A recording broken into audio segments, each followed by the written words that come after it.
Friends, वेदना stories में आपका स्वागत है। मेरी आज की कहानी है चोट। दिल्ली से सटे तकरीबन 40 किलोमीटर दूर रावतपुर नाम के एक छोटे से कस्बे में अमरनाथ नाम का एक किसान रहता था। उसके पास तकरीबन 1.5 एकड़ जमीन थी, जिसमें फसल उगाकर वह अपने परिवार को पाल रहा था। पत्नी, एक बेटा और एक बेटी, यही छोटा सा परिवार था उसका। इसलिए आराम से गुजारा हो रहा था। अमरनाथ का बड़ा बेटा शिवेंद्र पढ़ने लिखने में बहुत तेज तो नहीं था, पर इंटरमीडिएट तक सभी इम्तिहान ठीक ठाक अंकों से पास करता गया था। अमरनाथ को उम्मीद थी कि ग्रेजुएशन करने के बाद उसे कहीं अच्छी सी नौकरी मिल ही जाएगी और वह खेती किसानी के मुश्किल काम से छुटकारा पा जाएगा। रावतपुर कस्बे में कोई डिग्री कॉलेज ना होने के चलते अमरनाथ के सामने शिवेंद्र को आगे पढ़ाने की समस्या खड़ी हो गई। उसने काफी सोच विचार कर बच्चों को ऊंची तालीम दिलाने के लिए दिल्ली में टेम्पररी ठिकाना बनाने का फैसला लिया और रावतपुर में अपने खेत बटाई पर देकर सपरिवार दिल्ली के सोनपुर मोहल्ले में एक कमरा किराए पर लेकर रहने लगा। अमरनाथ ने शिवेंद्र को आईआईटी की प्रवेश परीक्षा की तैयारी के लिए ज्ञान कोचिंग सेंटर में दाखिल करा दिया और बेटी सुमन को पास के ही महात्मा गांधी बालिका विद्यालय में दाखिला दिला दिया। उसने अपना ड्राइविंग लाइसेंस बनवाया और ऑटो रिक्शा किराए पर लेकर चलाना शुरू कर दिया। ऑटो रिक्शा के मालिक को रोजाना 400 रुपये किराया देने के बाद भी शाम तक अमरनाथ की जेब में 300-400 रुपये बच जाते थे, जिससे उसका घर खर्च चल जाता था। अमरनाथ सुबह 8 बजे ऑटो रिक्शा लेकर निकलता और शिवेंद्र को कोचिंग सेंटर छोड़ता हुआ अपने काम पर निकल जाता। शिवेंद्र की छुट्टी शाम को 4 बजे होती थी। अमरनाथ इससे पहले ही कोचिंग सेंटर के पास के चौराहे पर ऑटो रिक्शा लेकर पहुंच जाता और शिवेंद्र को घर छोड़कर दोबारा सवारियां ढूंढने के काम में लग जाता। अमरनाथ सुबह शाम बड़ी चालाकी से उसी रूट पर सवारियां ढूंढता जिस रूट पर शिवेंद्र का कोचिंग सेंटर था। और जिस और जब शिवेंद्र को लाते और ले जाते समय कोई सवारी उसी रूट की मिल जाती, तो अमरनाथ की खुशी का ठिकाना न रहता। एक दिन शाम को 4:30 बजे के आसपास अमरनाथ चौराहे पर शिवेंद्र का इंतजार कर रहा था कि तभी ट्रैफिक पुलिस का दरोगा डंडा फटकारता हुआ वहां आ गया और उससे तुरंत अमरनाथ को वहां से ऑटो रिक्शा ले जाने को कहा। अमरनाथ ने दरोगा दरोगा को बताया कि उसका बेटा कोचिंग पढ़कर आने वाला है। वह उसी के इंतजार में चौराहे पर खड़ा है। बेटे के आते ही वह चला जाएगा। अच्छा, मुझे कानून बताता है। भाग यहाँ से, वरना मार मार कर हड्डी पसली एक कर दूंगा। दरोगा गुर्राया। साहब, अगर मैं यहाँ से चला गया तो मेरा बेटा। अमरनाथ अपनी बात पूरी भी नहीं कर पाया था कि दरोगा ने तबार तोड़ उस पर डंडा बरसाना शुरू कर दिया। उसी समय शिवेंद्र वहां पहुंच गया। अपने पिता को लहूलुहान देख उसकी आंखों में खून उतर आया। उसने लपक कर दरोगा का डंडा पकड़ लिया। शिवेंद्र को देख अमरनाथ कराहते हुए बोला, साहब, मैं इसी का इंतजार कर रहा था। अब मैं जा रहा हूँ।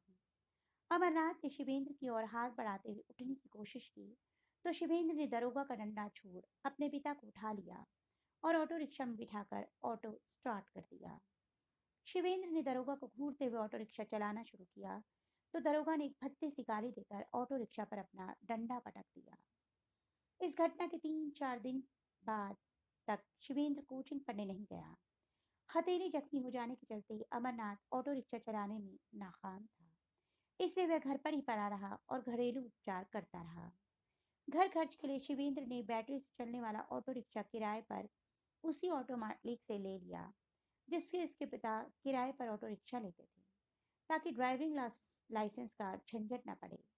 वह पूरे दिल से ऑटो रिक्शा चलाता और फिर देर रात तक पढ़ाई करता। एक दिन रात को शिवेंद्र पढ़ते पढ़ते सो गया। उसकी माँ की नींद जब खुली तो उसने शिवेंद्र की किताब उठाकर रख दी। तभी उसकी निगाह तकिए के पास रखे बड़े से चाकू पर गई। सुबह उठकर शिवेंद्र की माँ ने उससे पूछा, तू यह चाकू क्यों लाया है और इसे तकिए के नीचे रखकर क्यों सोता है? अपनी माँ का सवाल सुनकर शिवेंद्र सकपका गया। उसने कोई जवाब देने के बजाय चुप रहना ही ठीक समझा।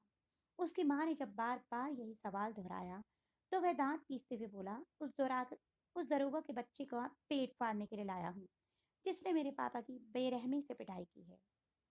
शिवेंद्र का जवाब सुनकर उसकी माँ सन्न रह गई। शिवेंद्र के जाने के बाद माँ ने यह बात अमरनाथ को बताई अमरनाथ ने जब यह सुना तो उसके होश उड़ गए। कुछ पलों तक वह बेचैनी से शून्य में देखता रहा।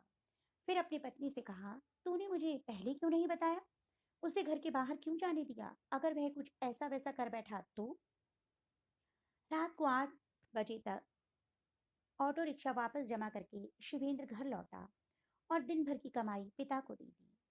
तो अमरनाथ ने उसे अपने पास बैठाकर बहुत प्यार से समझाया, बेटा, दरोगा ने सही किया या गलत, यह अलग बात है, मगर जो तू कर रहा है उससे न केवल तेरी जिंदगी बर्बाद हो जाएगी, बल्कि पूरा परिवार तबाह हो जाएगा।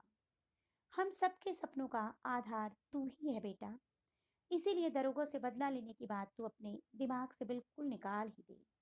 इसी में हम सबकी भलाई है। शिवेंद्र चुपचाप सिर झुकाए अपना पिता की बातें सुनता रहा। दुख और मजबूरी से उसकी आंखें डबडबा आई। बहुत समझाने पर उसने अपनी कमर में घुसा चाकू अमरनाथ के सामने फेंक दिया और उसके पास से हट गया। अमरनाथ ने चुपचाप चाकू उठाकर अपने बॉक्स में रखकर ताला लगा दिया। अगले दिन अमरनाथ ने चोट के बावजूद खुद ऑटो रिक्शा संभाल लिया और शिवेंद्र को लेकर कोचिंग सेंटर गया। शिवेंद्र जब ऑटो से उतरकर कोचिंग सेंटर चला गया तो कुछ देर तक अमरनाथ बाहर ही खड़ा रहा।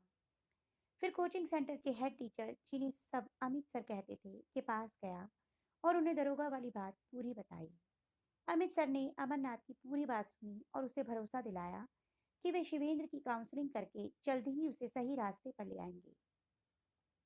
अमरनाथ के जाने के बाद अमित सर ने शिवेंद्र को अपने कमरे में बुलाया और उससे पुलिस द्वारा की गई ज्यादती के बारे में पूछा। तो शिवेंद्र फफक फफक कर रो पड़ा। जब शिवेंद्र 5-7 मिनट तक रो चुका तो अमित सर ने उसे चुप कराते हुए सवाल किया, क्या तुम जानते हो कि पुलिस वाले ने तुम्हारे पिता पर हाथ क्यों उठाया? सर, उनकी कोई गलती नहीं थी, वे चौराहे पर मेरा इंतजार कर रहे थे। यह बात उन्होंने उस पुलिस वाले को बताई भी थी। मतलब, उनकी कोई गलती नहीं थी। अब यह बताओ कि अगर तुम्हारे पिता की जगह पर कोई अमीर आदमी बड़ी सी महंगी कार लिए अपने बेटे को वहां का अपने बेटे का वहां इंतजार कर रहा होता, तो क्या पुलिस वाला उस आदमी पर हाथ उठाता? नहीं। इसका मतलब यह है कि गरीब होने के चलते तुम्हारे पिता के ऊपर हाथ उठाने की हिम्मत उस दरोगा ने की। जी सर। तो बेटा, तुम्हें उस दरोगा से बदला लेने के बजाय उस गरीबी से लड़ना चाहिए जिसके चलते तुम्हारे पिता की बेइज्जती हुई। होशियारी इंसान से लड़ने में नहीं, हालात से लड़ने में है। अगर तुम लड़ना ही चाहते हो तो गरीबी से लड़ो, और इसका एक ही उपाय है, ऊंची तालीम। अपनी गरीबी से संघर्ष करते हुए खुद को इस काबिल बनाओ कि उस जैसे पुलिस वाले को अपने घर में गार्ड रख सको। तुम मेहनत करके आईआईटी की प्रवेश परीक्षा में कामयाबी पाओ, फिर इंजीनियरिंग की डिग्री हासिल करके कोई बड़ी नौकरी हासिल करो। फिर तुम देखना कि वह दरोगा ही क्या, उसके जैसे कितने ही लोग तुम्हारे सामने हाथ जोड़ेंगे। और आईएएस बन गए तो यही दरोगा तुम्हें सैल्यूट मारेगा। तुम्हारे इस संघर्ष में मैं तुम्हारे साथ दूंगा। बोलो, मंजूर है तुम्हें यह संघर्ष? अमित सर की बात सुनकर शिवेंद्र का चेहरा सख्त होता चला गया, मानो उसकी चोट फूट कर बह जाने के लिए उसे बेताब कर रही हो। शिवेंद्र ने दोनों हाथ उठाकर कहा, हाँ सर, मैं लड़ूंगा, पूरी ताकत से लड़ूंगा, और इस लड़ाई को जीतने के लिए जमीन आसमान एक कर दूंगा। दरोगा के गलत बर्ताव से शिवेंद्र के मन पर जो चोट लगी थी, उसकी टीस को झेलते हुए वह कामयाबी की सीढ़ियां चढ़ता गया। और आईआईटी मुंबई से जब वह इंजीनियरिंग की पढ़ाई पूरी करके लौटा तो 35 लाख रुपए सालाना तनख्वाह का प्रस्ताव भी जेब में लेकर आया। शिवेंद्र ने अपनी तनख्वाह के बारे में जब अमरनाथ को बताया तो उसका मुंह खुला का खुला रह गया। फिर वह तकरीबन चीखते हुए बोला, अरे शिवेंद्र की माँ, इधर आ, देख तो अपना शिवेंद्र कितना बड़ा आदमी हो गया है। पूरे परिवार के लिए वह दिन त्योहार की तरह भी था। शाम को काजू की बर्फी लेकर शिवेंद्र अमित सर के घर पहुंचा तो उन्होंने उसे गले लगाकर उसकी पीठ थपथपाई और बोले, मुझे खुशी है कि वक्त ने तुम्हारे दिल को जो चोट दी उसे तुमने सहेज कर रखा और उसका इस्तेमाल सीढ़ी के रूप में करके तरक्की की चोटी तक पहुंचे। अब तुम्हें पीछे मुड़कर देखने की जरूरत नहीं है। बस यह ध्यान रखना कि किसी को तुम्हारे चलते बेइज्जत ना होना पड़े, किसी गरीब को तुमसे चोट ना पहुंचे। यही तुम्हारा असली बदला होगा। तो दोस्तों, आपको मेरी कहानी कैसी लगी कमेंट बॉक्स में अवश्य बताइएगा। अगर आपको मेरी कहानी अच्छी लगी तो मेरी कहानी को लाइक कीजिए और चैनल को सब्सक्राइब करना मत भूलिए। जल्दी एक नई कहानी के साथ मिलूंगी, तब तक के लिए बाय बाय।